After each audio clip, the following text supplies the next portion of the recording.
ಹಾಲಿನ ಪದಾರ್ಥಗಳನ್ನು ಸರಬರಾಜು ಮಾಡ್ತಾ ಇರ್ತಕ್ಕಂಥದ್ದು ನಮಗೆಲ್ಲರಿಗೂ ಗೊತ್ತಿರುವಂಥ ವಿಚಾರ.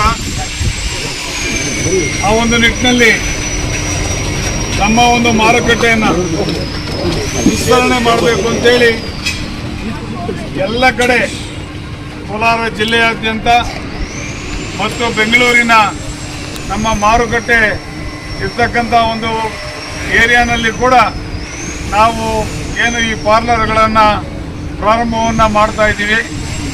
ಅದೇ ಒಂದು ನಿಟ್ಟಿನಲ್ಲಿ ಮುಳಬಾಗಿಲು ತಾಲೂಕಿನಲ್ಲಿ ಕೂಡ ಈ ಒಂದು ಹೊಸ ಪಾರ್ಲರನ್ನು ನಾವು ಇವತ್ತು ಭಾಳ ಸಂತೋಷದಿಂದ ಪ್ರಾರಂಭ ಮಾಡಿದ್ದೀವಿ. ಈ ಒಂದು ಪಾರ್ಲರನ್ನು ನಡೆಸ್ತಕ್ಕಂಥವ್ರಿಗೆ ಮತ್ತು ಮಾಲೀಕರಿಗೆ ಒಳ್ಳೆಯದಾಗಲಿ.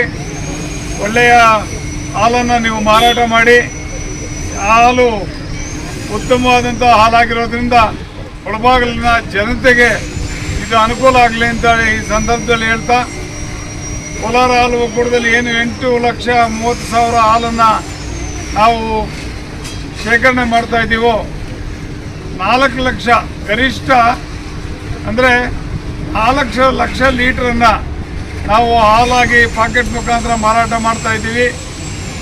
ಮತ್ತು 1 ಲಕ್ಷ ಮೊಸರನ್ನು ಕೂಡ ನಾವು 1 ಲಕ್ಷಕ್ಕೆ ಮೇಲ್ಪಟ್ಟು ಏಪ್ರಿಲ್ ಮೇನಲ್ಲಿ ಸುಮಾರು 1,43,000 ಲೀಟ್ರು ಮೊಸರನ್ನು ಮಾರಾಟ ಮಾಡ್ತಾ ಇದ್ವಿ. ಈಗ ಮೊಸರು 1,14,000 ಲೀಟ್ರನ್ನು ನಾವು ಮಾರಾಟ ಮಾಡ್ತಾ ಇದ್ದೀವಿ. ಹಾಗೆಯೇ AMFನ ಅಡಿನಲ್ಲಿ ಅನೇಕ ಪದಾರ್ಥಗಳನ್ನು ನಾವು ತಯಾರು ಮಾಡಿ ಸುಮಾರು 150-160 ರೀತಿಯ ಪದಾರ್ಥಗಳನ್ನು ಪ್ರಾರಂಭ ಮಾಡಿ ಅವುಗಳನ್ನೆಲ್ಲ ಕೂಡ ಗ್ರಾಹಕರಿಗೆ ತಲುಪಿಸೋ ಒಂದು ನಿಟ್ಟಿನಲ್ಲಿ ನಾವು ಕಾರ್ಯೋನ್ಮುಖರಾಗಿದ್ದೀವಿ. ಹಾಗೆ ನಮ್ಮ ಏನು ಕೋಲಾರ ಹಾಲು ಒಕ್ಕೂಟದಲ್ಲಿ ಪ್ರಥಮ ಬಾರಿಗೆ ಪ್ರಾರಂಭವಾದಂಥ ಗುಡ್ ಲೈಫ್ ಅಂದರೆ UHT ಹಾಲು ಸುಮಾರು 180 ದಿವಸದಿಂದ 350 ದಿವಸದವರೆಗೆ ಕೆಡದೇ ಇರ್ತಕ್ಕಂಥ ಈ ಹಾಲನ್ನು ನಾವು ದಿನಕ್ಕೆ 1,70,000 ಲೀಟ್ರನ್ನು ಮಾರಾಟ ಮಾಡ್ತಾ ಇದ್ದೀವಿ. ಹಾಗೆ ನಮ್ಮ ಉತ್ಪಾದನೆ ಕೂಡ ಸುಮಾರು ದಿನಕ್ಕೆ 2 ಲಕ್ಷಕ್ಕೆ ಮೇಲ್ಪಟ್ಟಿದೆ.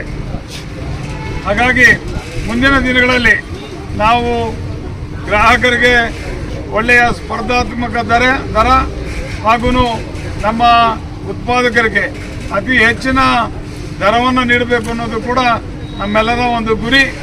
ಈಗ ಸುಗ್ಗಿ ಕಾಲ ಆಗಿರೋದ್ರಿಂದ ಯಥೇಚ್ಛವಾಗಿ ಹಾಲು ಬರ್ತಾ ಇರೋ ಕಾರಣದಿಂದ ನಾವು ಏನು ಈಗ ಕೊಡ್ತಾ ಇದ್ದೀವೋ ಆ ದರವನ್ನು ನೀಡ್ತಾ ಇದ್ದೀವಿ. ಮುಂದಿನ ದಿನಗಳಲ್ಲಿ ನಮ್ಮ ಮಾರುಕಟ್ಟೆ ಮತ್ತು ಎಲ್ಲ ಕೂಡ ಚೆನ್ನಾಗಾದಂಥ ಸಂದರ್ಭದಲ್ಲಿ ಇನ್ನೂ ಹೆಚ್ಚಿನ ದರವನ್ನು ರೈತರಿಗೆ ಕೊಡಬೇಕು. ಅನೇಕ ರೀತಿಯ ಸೌಲಭ್ಯಗಳನ್ನ ಕೂಡ ರೈತರಿಗೆ ಇನ್ನು ಹತ್ತಿರದಲ್ಲೇ ನಾವು ಕೊಡೋರಿದ್ದೀವಿ. ಮ್ಯಾಟ್ಗಳನ್ನು ಕೊಡೋರಿದ್ದೀವಿ. ಚಾಪ್ ಕಟರ್ಸನ್ನು ಅರ್ಧ ಬೆಲೆಯಲ್ಲಿ ನಾವು ರೈತರಿಗೆ ಇವುಗಳನ್ನೆಲ್ಲ ಕೂಡ ಕೊಡುವಂಥ ಒಂದು ಕಾರ್ಯಕ್ರಮವನ್ನು ನಾವು ಹಾಕ್ಕೊಂಡಿದ್ದೀವಿ. ರೈತರಿಗೆ ಇನ್ನೂ ಅನೇಕ ರೀತಿಯಾದಂಥ ಸಬ್ಸಿಡಿಯಲ್ಲಿ ನಾವು ಇವುಗಳನ್ನು ಕೊಡೋದಕ್ಕೆ ತಯಾರಿದ್ದೀವಿ. ಏನು ಈ ಒಂದು ಇವತ್ತು ಪಾರ್ಲರ್ ಪ್ರಾರಂಭ ಆಗಿದೆಯೋ ಇದನ್ನು ಮುಳಬಾಗಿಲಿನ ಜನತೆ ಉಪಯೋಗಿಸ್ಕೋಬೇಕು ಅಂತ ಹೇಳ್ತಾ ನನ್ನ 2 ಮಾತನ್ನು ಮುಗಿಸ್ತಾ ಇದ್ದೇನೆ. ಜೈ ಹಿಂದ್, ಜೈ ಕರ್ನಾಟಕ.